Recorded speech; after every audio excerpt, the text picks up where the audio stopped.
Good for learning દોસ્તો, આજની એક સુંદર સફર કે જેની અંદર 12મું ધોરણ પહેલું ચેપ્ટર વિદ્યુત ભાર, વિદ્યુત ક્ષેત્ર આ બધાની સૌથી સરસ શોર્ટ ટ્રીકો આજે શીખવાડવાની છે. દોસ્તો જે ડબલઈ નીટ કે ગુજસેટ કોઈ પણ એક્ઝામ આપતા હો, કોઈ પણ વર્ષની એક્ઝામ આપતા હો કે પીવાયક્યુ સોલ્વ કરતા હો, આજના સેશનની બધી વસ્તુ બહુ જ કામમાં આવવાની છે. દોસ્તો આજનું આ અદ્ભુત સેશન પ્લીઝ પ્લીઝ પ્લીઝ અનેક વિદ્યાર્થીઓ સુધી પહોંચાડજો, કારણ કે આજના સેશનમાં એટલી બધી આઈએમપી વસ્તુ ચાલશે જે આખું તમારું પહેલું ચેપ્ટર સરસ રીતે રિવાઇઝ કરાવશે અને લગભગ તમારા 50 થી 100 એમસીક્યુ પણ આ સેશનની મદદથી ખૂબ જ સરળતાથી સોલ્વ થઈ જશે. તો શરૂ કરીએ છીએ આજનું સેશન. ફટાફટ દોસ્તો, વિદ્યુત ભાર યાદ હશે, જેમ પદાર્થની અંદર દળ ભૌતિક રાશિ છે એમ વિદ્યુત ભાર પણ ભૌતિક રાશિ છે અને મૂળભૂત અને આંતરિક ગુણધર્મ છે. નંબર 2, કેટલા પ્રકાર પડશે? એના 2 પ્રકાર પડશે: ધન વીજભાર, ઋણ વીજભાર. ધન વીજભારને પ્રોટોન અને ઋણ વીજભારને આપણે ઇલેક્ટ્રોન તરીકે ઓળખીએ છીએ. નંબર 2 દોસ્તો, જ્યારે આના લગતો એમસીક્યુ આવે છે કે કોઈ પદાર્થ પરથી ઇલેક્ટ્રોન દૂર કરવામાં આવે તો એના દળમાં ઘટાડો થાય. તમને 2 વસ્તુ આપી છે કે આમાંથી આમાં ઇલેક્ટ્રોન જઈ રહ્યા છે, તો આમાંથી ઇલેક્ટ્રોન દૂર થયા તો આના દળમાં સહેજ ઘટાડો થશે. ચલો આના કરતા ઊંધું, જો કોઈ પદાર્થ ઇલેક્ટ્રોન મેળવે છે તો એના દળમાં સહેજ વધારો થાય. દોસ્તો કેટલો ફેરફાર થાય? તો એની માટેનું સૂત્ર તમારી સામે જ છે, મસ્ત મજાનું. પણ એની માટે એકવાર યાદ કરાવી દઉં. ક્યુ ના સૂત્રો 2, ક્યુ બરાબર એનઈ, ક્યુ બરાબર આઈટી. તો દોસ્તો એનની જગ્યાએ Q by E, M E mass of electron, જે તમારે યાદ રાખવું જ પડશે. દાખલા અને એમસીક્યુમાં અદ્ભુત આવશે. ફરીવાર ક્યુ અપોન ઈ અને ઇન્ટુ એનઈ. નંબર 2, સર આના એકમો કયા?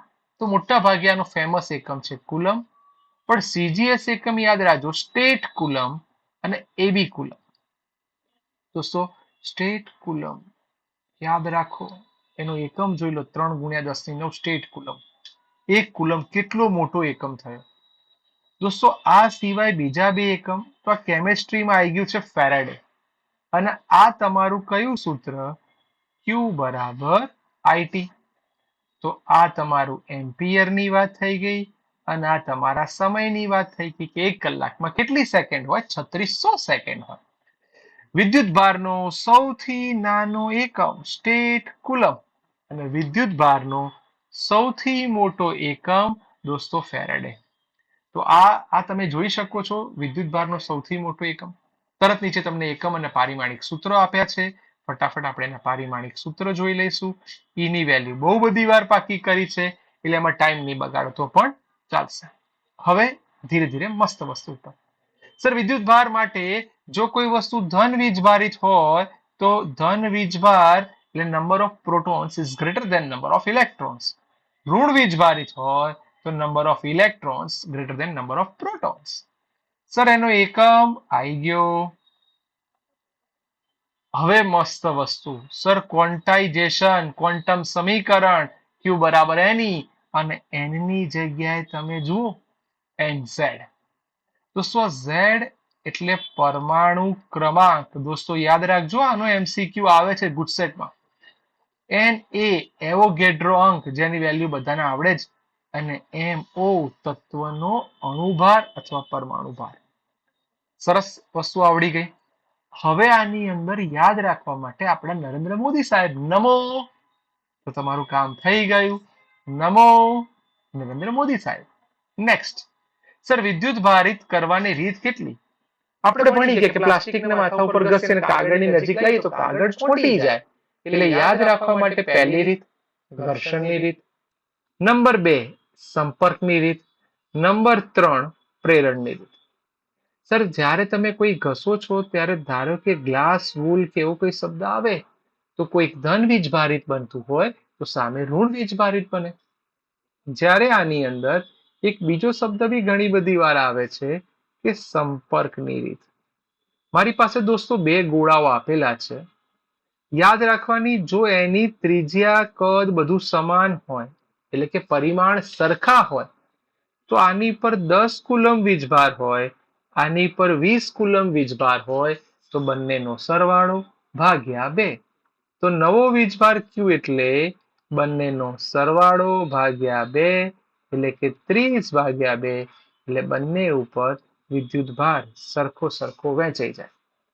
પણ કહાનીમાં ટ્વિસ્ટ, જો તમને એવું કહી દે કે આમના પરિમાણ અલગ અલગ છે, દોસ્તો એનસીઆરટી બુકમાં આનો ઉલ્લેખ નથી, પણ આપણે આ શીખવું પડશે કે નવો વીજભાર એટલે વિદ્યુત ભારોનો સરવાળો ભાગ્યા ત્રિજ્યાનો સરવાળો.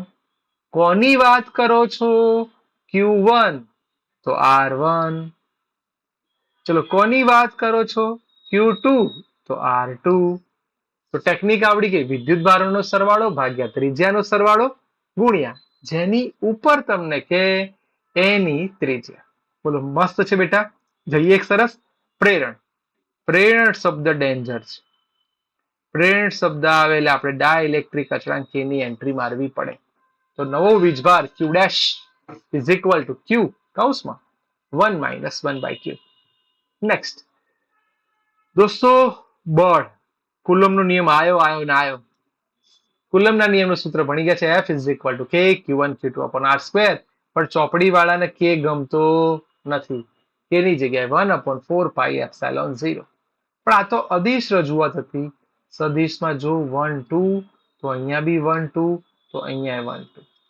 સૂત્ર KQ/R². પણ અહીંયા બેટા દિશાનો ઉલ્લેખ કરવો પડે.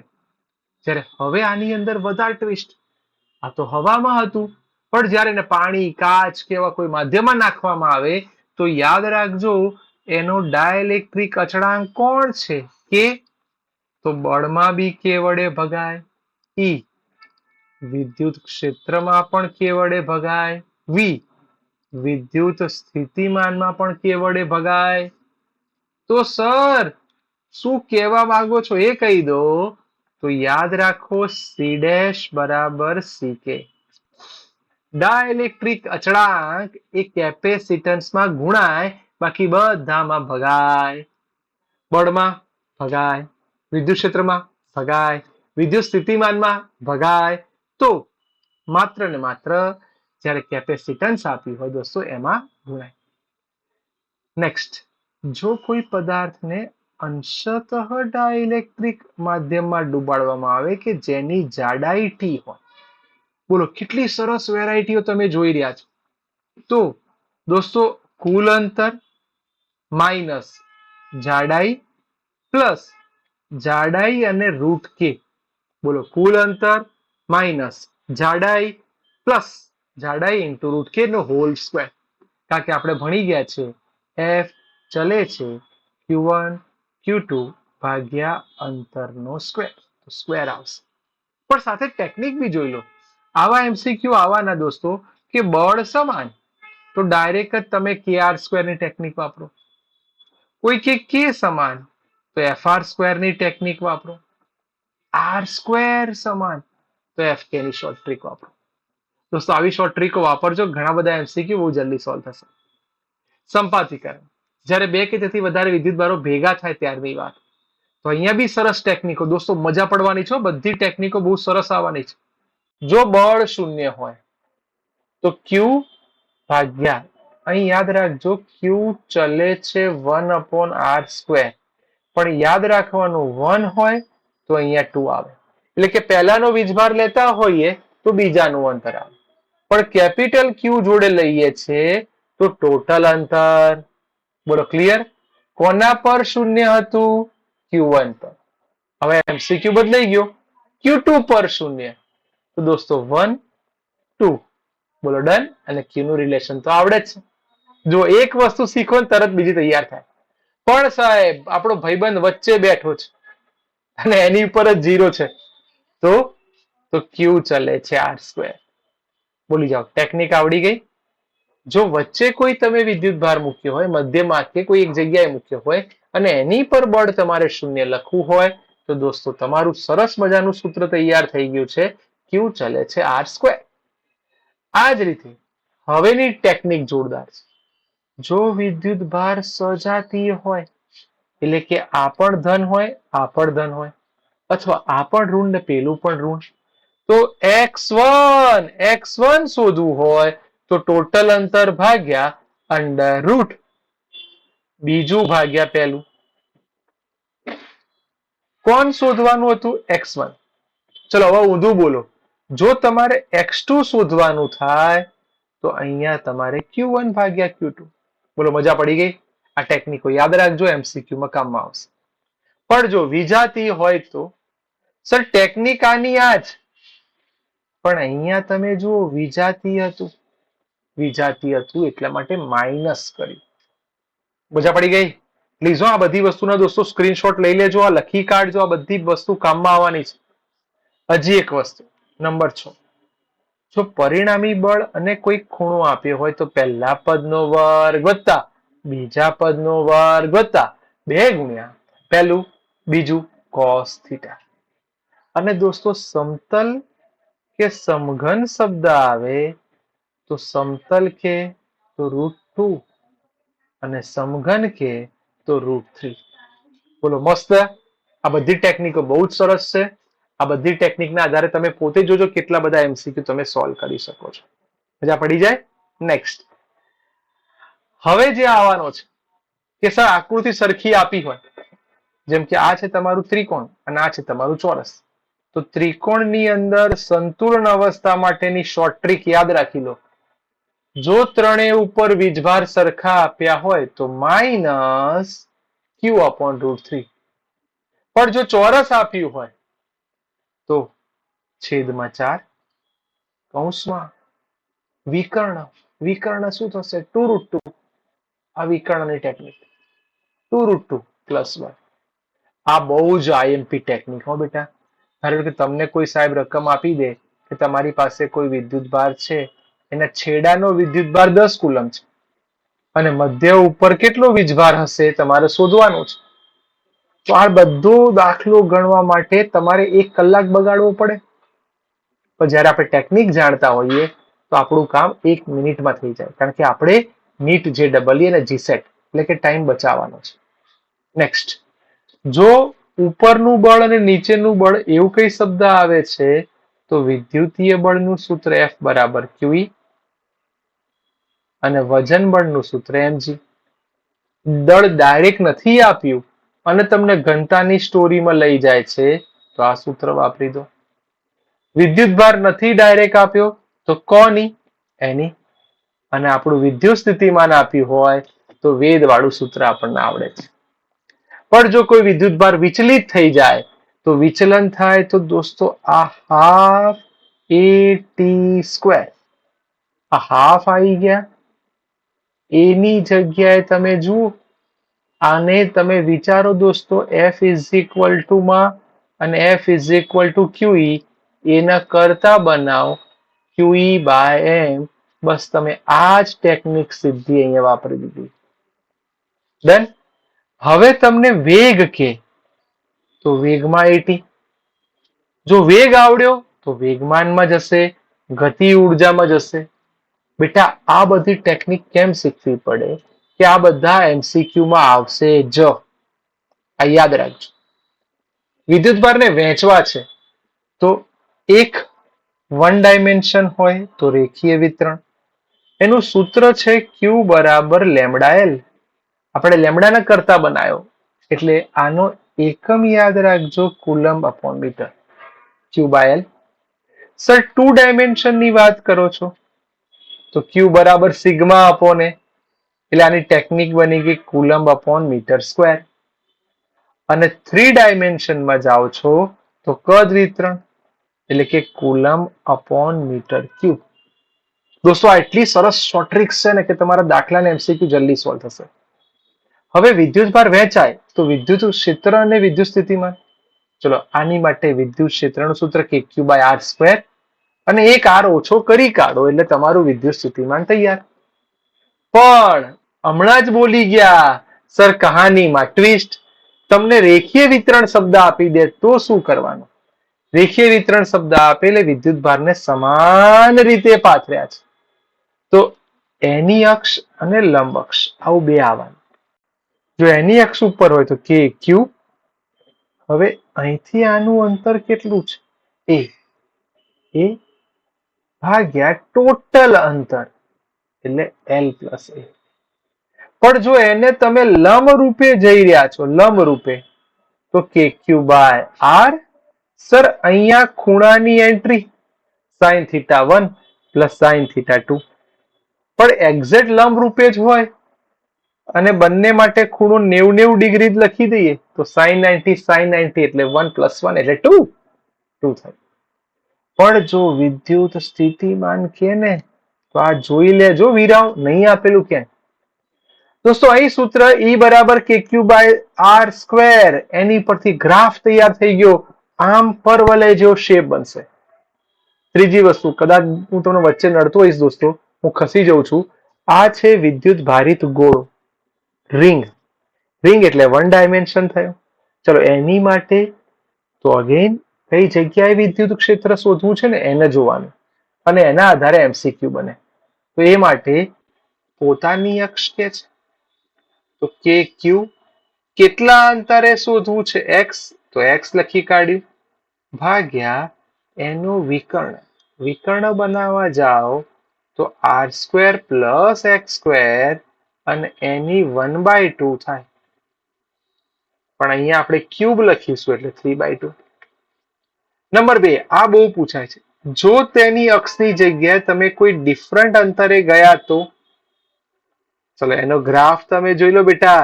0, અહીંયા બી 0. કઈ જગ્યાએ મહત્તમ?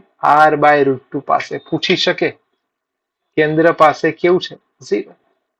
એ જ રીતે વિદ્યુત સ્થિતિમાનનું સૂત્ર લખ્યું તો અહીંયા વિદ્યુત સ્થિતિમાનમાં x ના આવે અને સાદું પરવલય આકારની જેમ ઘટે. નેક્સ્ટ, સર ગોળો શબ્દ આવે, પોલો ગોળો અથવા કવચ, તો યાદ હશે સિગ્મા અપોન એપ્સાઇલોન 0 ની એન્ટ્રી થવાની. તો બહારના ભાગમાં સિગ્મા અપોન એપ્સાઇલોન 0. સર કઈ જગ્યાએ? તો કેપિટલ આર. ધારો કે બહારની ત્રિજ્યા વિચારો, આટલે સુધી સ્મોલ આર, અને તમે આવી રીતે કોઈ ગોળો ઇમેજિંગ કરો તો R square upon R square. અંદરના ભાગમાં વિદ્યુત ક્ષેત્ર 0. દોસ્તો બહુ જ આઈએમપી એમસીક્યુ પૂછાઈ ગયેલો છે. પણ અંદરના ભાગમાં વિદ્યુત સ્થિતિમાન કેવું હોય? અચળ હોય. આ રહ્યું સપાટી ઉપર અને અંદર. અંદરના ભાગમાં વિદ્યુત સ્થિતિમાન અચળ, સપાટી જેટલું જ ધીરે ધીરે અચળ. જેમ જેમ દૂર થાવ તો વિદ્યુત ક્ષેત્ર અને વિદ્યુત સ્થિતિમાન બંને ઘટે. નેક્સ્ટ, સર પટ્ટી, શીટ એવો કોઈ શબ્દ આવે છે તો સિગ્મા અપોન 2 એપ્સાઇલોન 0. સર વિદ્યુત સ્થિતિમાન કહીએ એટલે આર વડે ગુણવું પડશે. તમે જોઈ શકો છો કે આનો ગ્રાફ એ કેવો આવવાનો? અચળ. પણ વિદ્યુત સ્થિતિમાન કે તો એનો ગ્રાફ કેવો થવાનો? સુરેખ. નેક્સ્ટ, જો બે શીટ આપી હોય તો, એટલે કે બે પટ્ટીઓ ઊભી રાખી છે તો, જો બંને સમાન વીજભારિત છે તો બહારના ભાગમાં સિગ્મા અપોન એપ્સાઇલોન 0, અંદર એકબીજાની અસર નાબૂદ કરશે એટલે 0. પણ આની જોડે દોસ્તો તરત એક બીજું શીખી લો કે જો બંને પ્લેટો વિરુદ્ધ વીજભારિત હોય તો બહારના ભાગમાં 0 અને અંદર સિગ્મા અપોન એપ્સાઇલોન 0. યાદ રાખજો અલાવ, આવો એમસીક્યુ પૂછાઈ ગયેલો છે. આવા એમસીક્યુ પૂછે ને બધા છોકરાઓ પ્લસ માઇનસમાં લોચો મારે. આપણા વિદ્યાર્થીઓએ ખાસ ધ્યાન રાખવાનું છે. ડન? આપણે હિંમત નથી હારવાની, આ બધા એમસીક્યુ ખાસ જોઈ લેવાના છે. સર વિદ્યુત ક્ષેત્ર માટે તો જે વિસ્તારમાં વિદ્યુત ક્ષેત્રની ગીચતા વધુ ત્યાં તીવ્રતા વધુ. સર આ સમાન વિદ્યુત ક્ષેત્ર અને જે વિસ્તારમાં વિદ્યુત ક્ષેત્રની ગીચતા ઓછી, પ્રબળતા ઓછી. ડાયપોલ, ડાયપોલ નું સૂત્ર દોસ્તો યાદ આવી જ ગયું હશે. P બરાબર Q ઇન્ટુ 2A. 2A એટલે આ બંને વચ્ચેનું ડિસ્ટન્સ, એનો એકમ તમને યાદ છે કુલમ મીટર. આનો એમસીક્યુ પૂછાય છે. દિશા ક્યાંથી ક્યાં? દોસ્તો યાદ રાખજો, ઋણથી ધન તરફની દિશા. ડન. આના અને વિદ્યુત ક્ષેત્રના સૂત્રો. દોસ્તો બહુ બધું બોલીશ તો તમે કંટાળી જશો, એટલે ફટાફટ તમને આ સૂત્રો ટીક કરી આપું છું. તમે ભણી ગયા છો સર, પોતાની અક્ષ કે તો 2kp કહેવાય ગયું, 2kp અપોન આર ક્યુબ. વિષુવ અક્ષ કે તો આપણે -kp અપોન આર ક્યુબ, અને કોઈક ખૂણો બનાવતા હોય તો 3 cos² થીટા. બોલો મસ્ત દોસ્તો. સમાન વિદ્યુત ક્ષેત્ર ડાયપોલ. તો હવે આ ચાલુ થઈ ગયા તમારા નાના નાના MCQ. તૈયાર રહેજો, બહુ ધ્યાન આપવું પડશે આ બધા MCQ માં. ટોર્ક શબ્દ આવે તો P ક્રોસ E. ઉર્જા શબ્દ આવે તો -PE cos થીટા. કાર્ય શબ્દ આવે તો 1 એટલે પહેલાની સ્થિતિને જોવા જઈએ તો cos થીટા 1 - cos થીટા 2. કોણીય પ્રવેગ એટલે આલ્ફા, ઓમેગા, આવૃત્તિ અને આવર્તકાળ. આ આવર્તકાળનો એકવાર MCQ પૂછાઈ ગયેલું. અહીં મોટા ભાગના દીકરાઓ I એટલે શું સમજે? વિદ્યુત પ્રવાહ? ના, I એટલે જડત્વની ચાક માત્રા. આ યાદ રાખજો. આના ગ્રાફ બી તમે જોઈ શકો છો. ટોર્કનો ગ્રાફ અહીંથી સ્ટાર્ટ થયો એટલે સાઇન થીટા આવ્યું. જ્યારે ઉર્જાનો ગ્રાફ તમે જુઓ નીચેથી સ્ટાર્ટ થયો એટલે માઇનસના કારણે. ઓકે, સરસ કન્સેપ્ટ થયો. છેલ્લા ટોપિક તરફ જતા રહીએ કે આટલું તમે કરશો ને બેટા, હું હજી કહું છું, આજનો સેશન જેને જોઈ લીધો કે કોઈ પણ MCQ પહેલા ચેપ્ટરના ઉઠાવવા આમાંથી જ આવવાના. પહેલું, ફ્લક્સનું સૂત્ર ભણી ગયા છે, E ડોટ એ. સર એની શક્યતાઓ ક્યારે ધન, ક્યારે ઋણ ને ક્યારે શૂન્ય. ગાઉસનો નિયમ, બહુ જ IMP સૂત્ર, આના ઉપરનો MCQ આવશે જ. ફ્લક્સ ફાઈ બરાબર integration E dot dA. Sir ઘેરાયેલો વીજભાર ભાગ્યા એપ્સાઇલોન 0. તો કઈ કઈ રીતે વીજભાર ઘેરાય? જો સમઘનના કેન્દ્રમાં હોય તો ટોટલ વાત કરો તો Q એપ્સાઇલોન 0. એક બાજુની વાત કરો, સમઘન, તમે રૂમમાં છો, બાજુ કેટલી? 1 2 3 4 5 6, તો 6 વડે ભગાય. કોઈ એક ધાર વિચારો છો, ધાર, તો 12 તારનો સમઘન આવો શબ્દ આવતો હતો. અને જો તમે કોઈ એક ખૂણો વિચારો છો તો 8 ખૂણા હોય, 1 2 3 4, 4 ઉપર 5 6 7 8 નીચે. હવે વિદ્યુતભાર સેન્ટરમાં હતો. હવે તમે આ જ વિદ્યુતભારને સહેજ ખસેડી કાઢ્યો અને બાજુ ઉપર મૂકી દીધો તો સર ટોટલ ફ્લક્સમાં ફરક ના પડે, પણ તમે આ બાજુએ મૂક્યો એટલે મારે આ જ બાજુ ખાલી ધ્યાનમાં લેવી પડે. એની 2 ફ્રી સરફેસ થઈ એટલે 2 એપ્સાઇલોન 0. અને એના સિવાયની બાજુ કેટલી? સર 12 બાજુ 12 થાય એટલે અહીંયા 10. પણ જો તમે એને ખૂણા ઉપર મૂકી દો છો તો કુલ ફ્લક્સ તો ના બદલાય. સમઘનનું ફ્લક્સ, હા, કેટલા ખૂણા હતા? સર બાજુ તો 8 ગુણ્યા 3, કારણ કે આ 1 2 અને 3 સાથે જોડાયેલો છે એટલે 8 તરી 24. બોલો મજા પડી ગઈ દોસ્તો. લાસ્ટ નળાકારની વાત કરે, નળાકાર એટલે πr² થશે એટલે મારે કશું કહેવાની તમને જરૂર નથી, ખબર પડી ગઈ. અર્ધ ગોળાકાર કે તો પણ એમાં બી 0. સમઘન કે તો એમાં પણ 0. તો આ બધા મેં તમને શીખવાડ્યા 0 વાળા, કે ટોટલ ફ્લક્સ જેટલું અંદર જાય એટલું બહાર આવે એટલે ટોટલ 0. પણ વિદ્યુત ક્ષેત્ર આમ છે ને પદાર્થને તમે આમ ઊભો ગોઠવ્યો છે તો I0 I0. સર હવે તો તમે જો અહીં ક્યાંય વિદ્યુત ભાર ગોઠવ્યા નતા, અહીંયા તમે વિદ્યુત ભાર તળિયે મૂક્યો છે તો ઉભા રહો, ફ્લક્સ તમને મળશે. હવે એની માટે ક્ષેત્રફળ ગુણ્યા E. E ની વેલ્યુ KQ/r². સર આખો ગોળો હોય આવું કંઈક કરો તો એનું બી તમારી પાસે આના જેવો જ જવાબ આવ્યો, કારણ કે અડધા ગોળ જેવો થયો. સેમ સ્ટાઇલ, અડધું નળાકાર હોય, તમે એ જોયું ફ્લક્સ અડધું અડધું વહેંચાઈ જાય, ગોળ હોય, નળાકાર હોય કે સમઘન. મજા પડી ગઈ દોસ્તો. આ જ રીતે અવારનવાર તમારા માટે સરસ MCQ લાવતો રહીશ અને આપણે બધા ભેગા થઈને નીટ અને JEE ને ક્રેક કરીશું. By everyone, take care.